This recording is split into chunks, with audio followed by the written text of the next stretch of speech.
Today, we have a very special guest, a fellow graduate of the Yeah. Corcoran School of Art. She's an amazing artist and educator who currently serves as the director of Artreach GW at the ARC.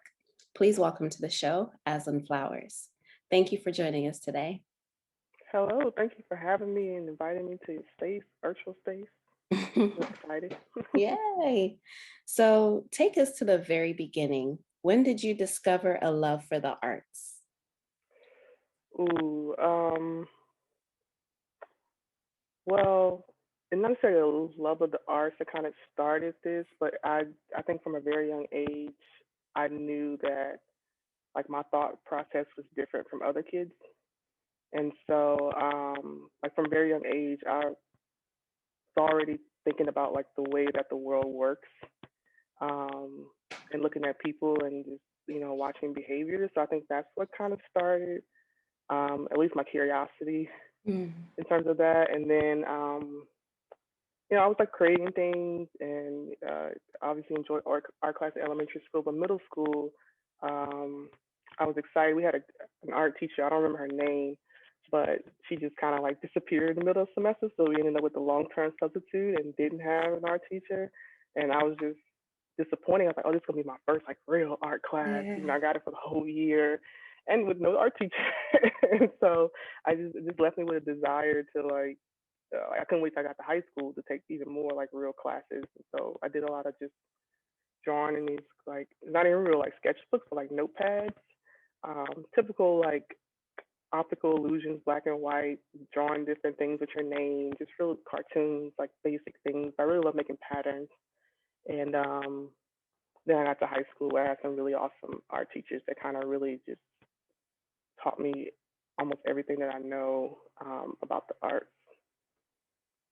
And so, in which they motivated me to apply to art school. And so that's how I made it to art school because all of them went to, the top art schools in the area, which was Micah or Corcoran. Like they all had degrees Mm. from there. They're very unique, but they all had like their own sense of style. So I learned a lot from each one of them. I kind of took that with me along D- the art school. So, what high school did you go to? I went to Springbrook High School Oh, okay. um, in Silver Spring, yes. Do you know um, someone named Asakile Ulrich?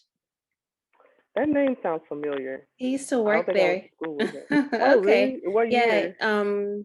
Shoot, I don't even know, but he's my uncle. He used to work at a high school called Springbrook. It must Yeah. have been like, it had to be before me. Okay, yeah. I think it was probably during the time because I was like in high school around the time. Mhm. We're pretty Okay. close. But yeah, anyway. Um, so what Small made world. you, I know, very small world. What made you decide to pursue a career in the arts? So at first, so I was also really good at playing piano. And so I thought about pursuing that. And then I thought in my head that I wanted to go to business school. Mm. Um, and so that's what I was mainly applying for when it came to colleges. And I was dead set, like, I'm going to HBCU, find some business program. I was so like dead set on that. And then one of my teachers, she was like, oh, you should do this, the BFA MAT program, the combined degree program, and go and be a teacher. I'm like, I ain't teaching no kids. Like, Yeah. forget about that. And then lo and behold, so I applied to the Corcoran. Actually, no, I didn't. Before I applied, I went to portfolio day, and I was, I was taking AP art classes, so like I had a portfolio, but I wasn't confident because I knew it was competitive, and that's pretty much how I got in. Was showing up to the portfolio day, um, and the guy who reviewed my work gave me a good review, and then next thing you know, I got an acceptance letter, and I was like, Wow. whoa, like didn't expect to get in, and so I was like, okay, what do I do now? And so I decided like, okay, this is like a once in a lifetime opportunity. So I'm gonna take this chance. I just decided right then and there I was gonna go. I had applied to Micah, but I didn't finish because I was just tired of doing college applications at that point. I think I applied to like nine Mm. different college and universities. Um, and so that was that. I just decided I was going at that point. So, did you know anything about art schools prior to your teacher kind of influencing you to apply to a BFA program? No, it was or also fine what I arts? learned from my teachers. Like I said, I Mm, set on going like doing business. I thought about it, but I don't think I really knew what it meant to be an artist. And I just hmm. figured, I could become an entrepreneur. I did. So long story short, I did obviously did the BFA MAT program. Even while doing that program, I was like, I still don't know if I want to teach. And then I just still just kind of fell into it. But I like inspiring other people, like teaching other people about the arts, or like having an appreciation for it. Definitely, I can relate to that because when I did the program as well, I was just like, I don't Mhm. know if I want to teach, but it'll probably be a good thing to have. And I didn't really Right. even Because I think was, about it, but I was like, you know, 5 years. 5-year program, 2 degrees. Yeah. Again, didn't know what I was getting into because I took that means you take a full load of classes every Hmm. semester, and I was tired. Yeah. That was a lot. But like after that, I was like, I'm not going back. For one, because the This is loans, it. and I worked too hard. Like Yeah. I busted my ass these 5 years, so I'm gonna make it work. I'm gonna make something out of Right. it. And that you have. So, given these unusual times, what does a typical day look like for you now in comparison to what it looked like before COVID and during, the ultimate shutdown? That's a tough question because I think it. So, because before COVID, I didn't have a child, so that's a whole nother situation. So before COVID, it's a lot of hours at my current job right now, and then after that, I pretty much come home, do some sketching or drawing or something with the sketchbook, or I'm looking at art or something. But I do it all day at work as well. Um, that's pretty much it. Because with the commute to my job, I put a lot into my job. Because I really love serving the community that I work with, and working with local artists. So I put a lot of my energy into that. Um, Now with COVID here, uh, with the baby, it's really all about baby, and it's hard Mhm. to find time to create. I have, when she wasn't as mobile, but I do miss painting. I have a real desire to paint. It's just hard to bring the paints out. The baby takes a while to set up, and you got to get into the zone. And once you're in that zone, it's hard to.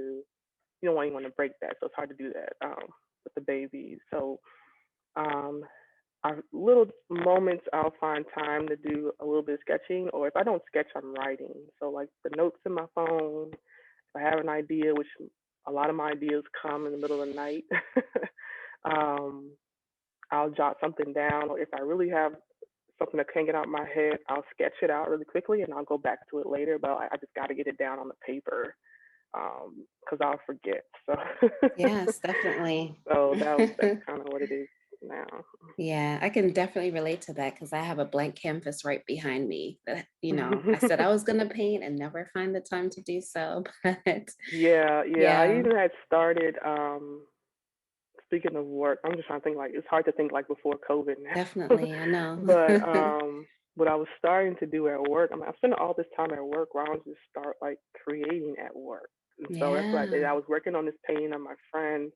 It's still in the studio over there, and that's how I started to work more on doing my coloring book images. So I would just do like I'm there observing classes. I would also like do some digital work on the computer. So I'm like I'm here Mm, all evening, so might as well um, do some work as well.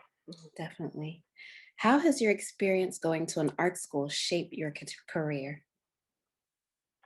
Ooh, um, that's a good question.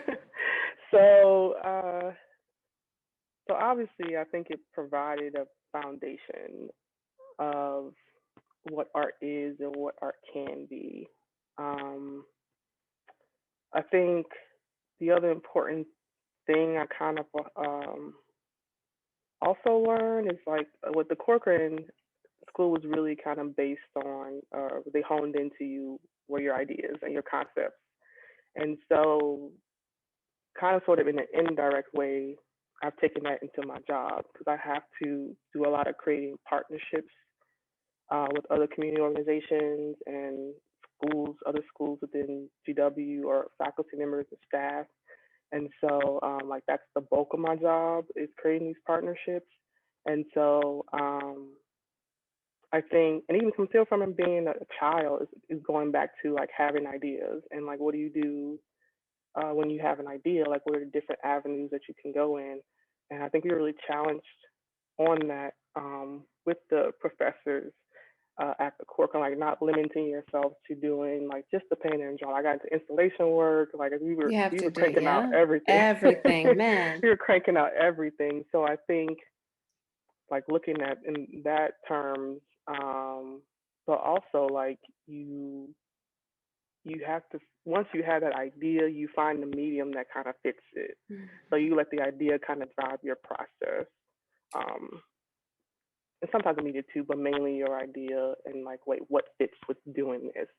And so I think that's how I got into doing some more digital work, or just using different types of media to create things. Mm, wow. So I think that's how it inspired my process, and like how I work now.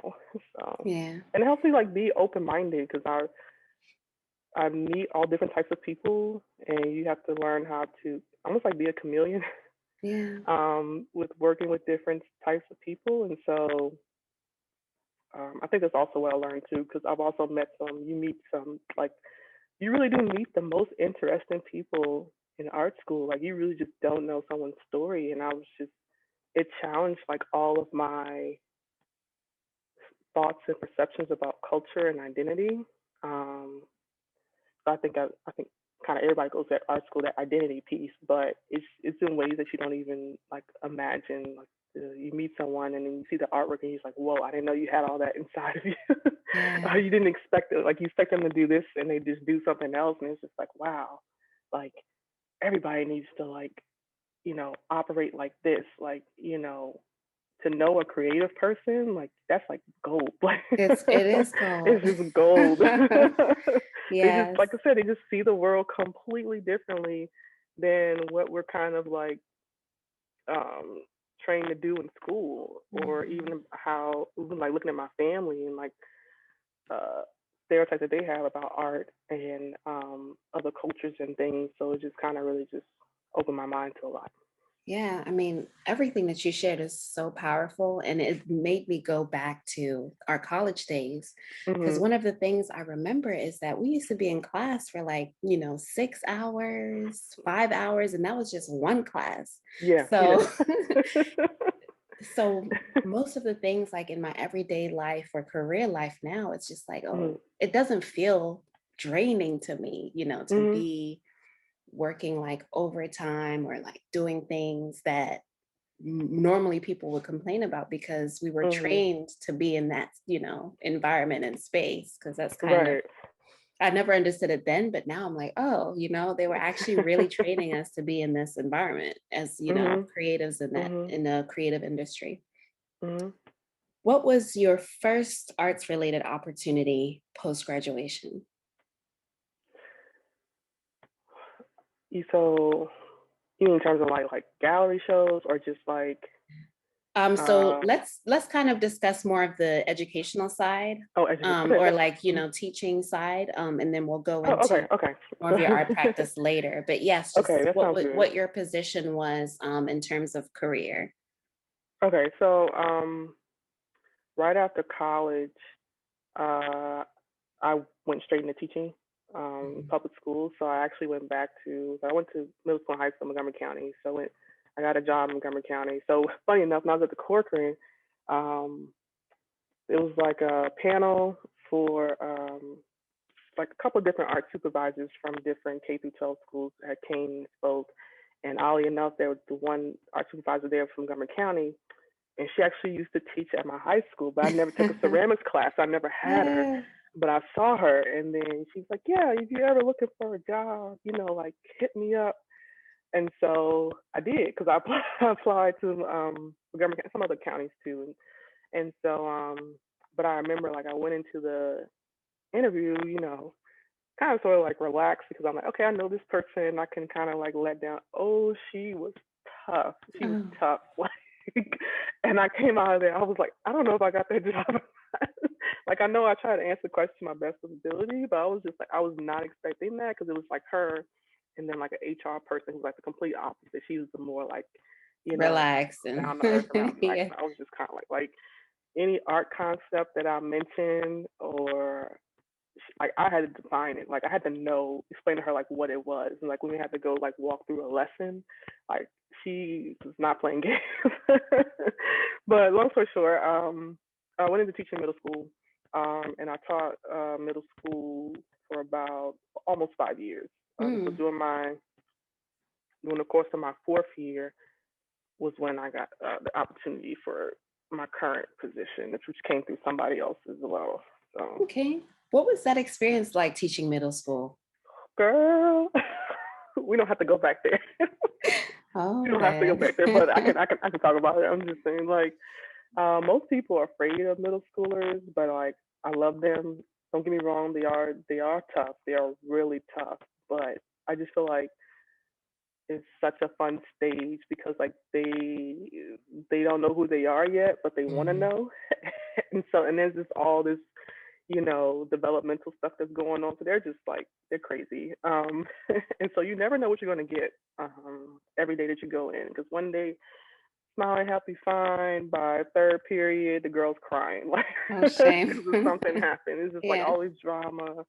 Um, but there, when it comes to art, that's like the sweet spot of teaching art because like they want a little bit of the skill, but they're still pretty imaginative. Um, so you can really do a lot of inspiring and developing that art appreciation at that age. But they are tough. If you don't know who you are personally and you go and teach a middle school class, they will rip you to shreds. And Hmm. so um, I thought I had tough skin. I had to build even more tough skin by the time I finished. So that really just kind of changed who I am and how I approach things as well too. But they're fun. They're fun. I do miss them sometimes, but Yeah. those special days, I was just like, ooh, Yeah. yeah, y'all better be glad I know Jesus, cause it's rough. So let's now talk about your own personal art practice. What is your Mhm. work about? So that's a good question, but I feel like I'm always doing something different. Mm, But I think mostly it's about the self. Um, Me like myself, like looking at myself personally and exploring my emotions mhm. really. Just how I perceive myself, how the world sees me, um, how do I deal with things in daily life, going through doing some of those things. Think about myself like literally and abstractly and trying to figure out how my mind works and unpacking those layers. And so I'm just really explore myself and how I see the world. So, as someone originally from Baton Rouge, Louisiana, Hmm. do you feel that any of your pieces pay homage to your hometown, or there's some sort of influence from where you came from? That's a good question too. I've done some pieces um, that are kind of related to that, but you won't see any of that um, like on my website or anything. So there was a piece Mhm. that I did um, of my grandfather who passed away a couple of years ago. I had took a picture of him. He was outside, like just on the front porch, a little beat up recliner, like cutting okra. And as much as I've eaten okra, I've never seen it like in its like original form. I've always just seen Mm. it cut up. So I was just kind of like, "What's that?" It's like it's just okra. I was like, "Oh, that's what it looks like." Wow. Yeah. And so I don't know. It was just like a moment because I knew he was sick at the time. So I was just trying to capture some photos of him, and I just felt like that moment. I don't know. It seems like he was just really just like at peace with himself Yeah. and the world. And so I took that uh, image and I kind of did like a kind of sort of like a collage. I don't really want to call it collage with it, but it was like paint and collage and other things. And it start kind of pretty much put him like in an abstract swamp. So like like swamps in Louisiana. Cause I just felt like he's like the common storm. You know, knowing that he's been through many decades and have seen a lot in his life. It was just like that moment. I guess he just kind of like he was okay, like Yeah. he was Yeah. okay. And so, and I remember I sent it to. I was doing it actually for a show. I forgot the name of the show, but everyone was doing work on these panels, and I think it's called One House Exhibit, or something like that. You had to do the work on a specific panel on this specific size, and I just thought it was okay. But I sent it to my grandmother, and it brought her to tears. Mm. And so she took the image and like printed copies of it and gave it to his sisters. 'Cause they're very elderly too, and they live out like way out in the country. And so she framed it for him and gave it to him. So that's how I knew I was like got through to some of my family members as far like the art Wow. piece. Like Yeah. they kind of really it got to them to see that like how art can be transformational. Mm. I haven't finished it, but a couple of years ago I started this abstract ink portrait of my grandmother. Um, and trying to capture her and also like just how she is, and it's just black and white, grayscale, and but it's actually rolled up under my bed because I know I need to finish it, and so it's huge, and so one of these days I'll um, actually finish it. I love that. And I don't know if it's intentional, but I do things like that is if I'm working on a piece or if I want to work on a piece, I put it somewhere where I can't, like where I know where it is or where I can't Mhm. like avoid it. Mhm. So I'm Mhm. always thinking about it. But when you said under your bed, I was like, yeah, I know I can relate to something like that. Yeah, yeah. Because when I used to live, so when I moved out of my parents' house, got my first apartment. So I lived on my own for like 3 years, Hmm. and I've always had a two-bedroom apartment because I used the other room as a studio. So when I used to live by myself, I used to have artwork like all my paintings like up everywhere. So Mm, it was like I couldn't ignore it. right. So I would go one painting, I go to the other one, or like whichever one I felt like working on that day, I would work on it. Now, not like I said, not so much because of baby. um, but yeah, I just had like the unfinished work was seen, and so there was always something to go to. There was always like never nothing to do. Yeah. There's always work to be done. Nice. So mm. So, how do you balance being an artist, a wife, a mom, a leader in the Washington, D.C. community as a director of an art center? How do you make it all work? Girl, when you find out, let me know. When you find out, let me know. Yes. Some days, some things just gotta give. Some days, um, but really, it's like really, I've been trying to like stay strong in my faith, Hmm. because it is exhausting. Some days, there's a lot of days where I really just like I feel like giving up, or Yeah. like my anxiety gets the best of me, depression gets the best of me. Um, but I just really try to stay strong in my faith. And then like my husband is just awesome in terms of being supportive. Like he's like my number one when it comes to me doing my art. He's like my number one like supporter, and like he's like Yeah. you gotta work on that. You need to go back to paint something, draw something. um, so like having a solid partner helps out a lot. And also like my friend group, Yeah. watching them do things, and we're here to support each other as well. And then I don't know, balance. I feel like I'm always searching for balance. It's going to be a constant search, but lately what I've been doing is like if it doesn't happen today, it's okay. I'm Yeah. gonna get to it the next day. I'm trying not to really stress on like I gotta get this done. Da, da, da, da, da. Sometimes I do. There's some work that obviously that has time constraints, but then I realize I'm like I can only do so much. And now that I'm a mom, my energy level is just not up there Yeah. to where it used to be. So I just try to think about what's the most important thing I have to do today. And then whatever else doesn't work, falls in line from there. So just take it little by little, day by day, but balance Definitely. is a constant. Start constantly trying to get there. I feel you. And what COVID has hmm taught me is they can wait. People can wait, hmm like it really there's no can. It rush. really can. Not only they can wait, I can wait. I can wait as well. Um, Yeah. because like uh, sometimes like I try not to be a perfectionist, but I can't help it. Like I just like order. I like things to be done when people say they're gonna do it, and like Mm-hmm. I'm a planner, and so it really stresses me out when things don't go as planned. Um, I don't know. It's like the constant battle, like the artist in me, and like versus like the type A personality. It's constantly a Yes. battle, and Mm. so I have to find. That's what I'm mainly finding the balance between like being the laid back person or like, nah, I got to get this done. Yeah. So when it comes to your own personal exploration of art, who are some artists that really inspire you? So I think the first artist, which a lot of people know, is Basquiat. Mm. Um, and I remember specifically, it was high school, I believe. I forgot what field trip I was on, um, but we went to up to New York. And I think there's a museum of his in like what, is it Brooklyn? Mm-hmm.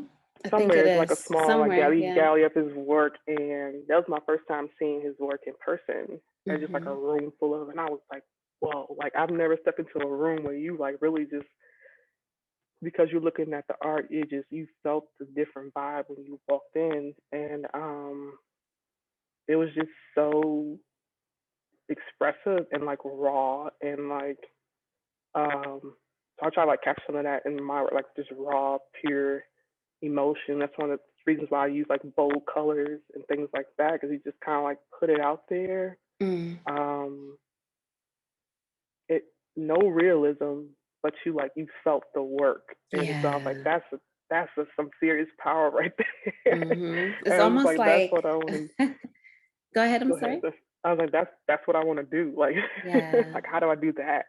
It's almost like to me, Bob Marley's music, where it's like Mhm. he's not like a Luther Vandross, but you Mhm. feel his music. And I Mhm. kind of feel like Basquiat is the same way, where it's like he's not this realistic painter, people would Mhm. expect him to kind of be famous for, but he, like, you can really feel his work and Mhm. understand, what message he was trying to portray. But Mhm. anyway, in Mhm. 2011, Corcoran exhibited 30 Americans, which Mhm. showcased a myriad of diverse representation of Black excellence. Mhm. As a Black artist at a predominantly white institution, what did that experience do for you? Um, that was a very inspiring exhibit, and I think I learned a lot from that. Just seeing like different directions that Black artists have taken art, but it's like these people are like some of them. I learned something about in art school. It's like why have I never heard of any of these artists Girl, before? that was my next question because, Like why? yeah, Yeah, go ahead. my next question was, did you know any of these artists before? Because I didn't. And it blew my mind. And I was just like, why aren't we even learning this in class? Mhm. Mhm. Mhm. There was a couple Absolutely that were disregarded. recommended. Yeah, there were Yeah. a couple that were recommended to me just because of the type of work I was doing. Hmm. So like, a, I think they had a Julie Maratu piece and a Mark Hmm. Bradford, Candy Wiley, of course, Nick but Cave, seeing they his piece, had oh yeah, Nick Cave, of Kara course, Walker. Carol, yeah, that was like the main Hmm. one. He was like, you should Carol Walker. Like, as far as like my college Crystal work, I always got Feely. Yeah. recommended. Yeah, yeah, and so I remember in particular that's my first time seeing a Kahinde Wiley Wiley piece. Piece, girl. Yeah, and it was just huge. I Yeah. love just like big artwork, like paintings, and I was just kind of like looking at that oil. I was like, oh my god, like, like I could be like up close to this. Like no one else can do this. Like I just walk out of class and just go look at a Kahinde Wiley piece. Yeah. So it's kind of one of the benefits. But I was just like, and like where is all this stuff? And so Or that's how I where did started it to do come more. from? Yeah. Yeah. How do I find out more? Because like Yeah. the benefit of going to the Corcoran was okay, we're right there by National Mall. So like Hmm. sometimes, for our history classes, you just go walk to the museum and you have class over there because all the works Yep. we're talking about, some of the works we're talking about are like right there Right. in the museum, and a lot of other cities are not like that. You have to pay to get in. So that was one of the Hmm. benefits. But it just made me do my research, and even still, there's still tons of art because of Instagram. And I don't know if you Mm-hmm. watched the HBO I documentary did. Black Art and Absence of Yes. Light. I was like, so I've heard of like David Driscoll before, Mm-hmm. just because of that, University of Maryland The gallery, yes. and the gallery there. And I remember going there because my husband graduated from there, Mm. and seeing that. But I was like, I didn't know his impact. And so like that was, and I heard people mention before, but I just didn't know who he was. I was like, oh, and then like he Same. died, so I was just Same.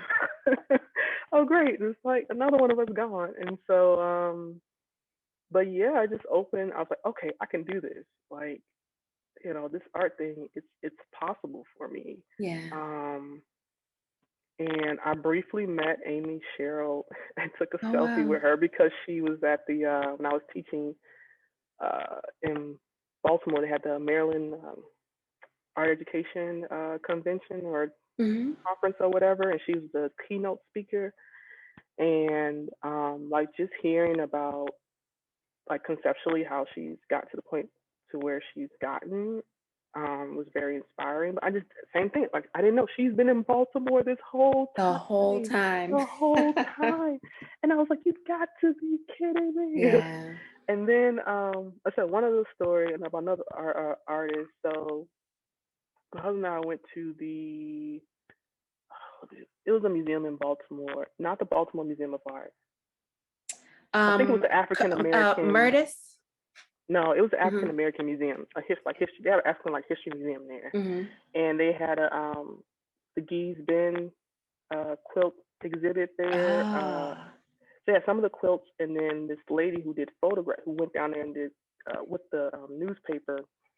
I don't know if she did it for New York Times or Washington Post, whatever. She did this big old spread about them in the paper. And so Mm-hmm. there was a lady there talking to the people, and we were just thinking that she was just the tour guide. And I was like, wait a minute. I was looking at That's the description and then looked at her. I was like, that's her, that's her. And so then she just happened. That was like the last day of the show. And she was like, yeah, I wow. just wanted to stop by and see. And so like this is the lady that was behind like telling their stories in the photographs. And then lo and behold, we found out that she's the one that helped start I don't know what I want to say Vibe magazine. It was one of those early like Wow. black magazines. She was the photographer for it, and she Wow. kind of helped. I was just like, you just never know who you're gonna. She's from Baltimore, so Amazing. kind of like you never know who you're gonna meet in these spaces. Like she just happened to be there. I was like, this is great. Absolutely. Oh man. So before we end this lovely interview, I want to play a game called This or That. And you Okay. have to choose between which artists you would prefer. Okay. Okay? Okay. Hmm. So the first one, Nick Cave or Kehinde Wiley? Oh, girl. Oh, that's tough. That's tough. Oh my gosh. I would say Nick Cave. Okay. Carol, that's different. So I would say Nina Chanel Abney or Michaeline Thomas. Michaeline. Yeah, Can I say why? Can I say my definitely. other one? Yeah, yeah, go Can I ahead. say Say my one? why. Okay, So say the first why. one, the way I say, and actually for the same reasons, because of the way they use materials. Mm-hmm. Like Nick Cave, like he's made so many different things out of those sound, like so many sound suits out of different materials. And with Micheline, like the way she uses the glitter and her composition of her paintings. Yeah, Oh yeah, definitely. she's doing a lot with photography now too, so which I think is Mm. There's so much to choose from. Let me think. cool. I can't believe I'm saying this, but Uh-huh. we could say this now. John Okay. Edmonds or Gordon Parks. Oh, girl, you cannot do that. You cannot. Oh, John, if you're listening, I love you. But I know he's inspired by Gordon Parks No, I though. know. That was a difficult Yeah, one. And because that's what I've actually been looking at a lot lately mm, because they have the Gordon Parks Foundation has an Instagram account.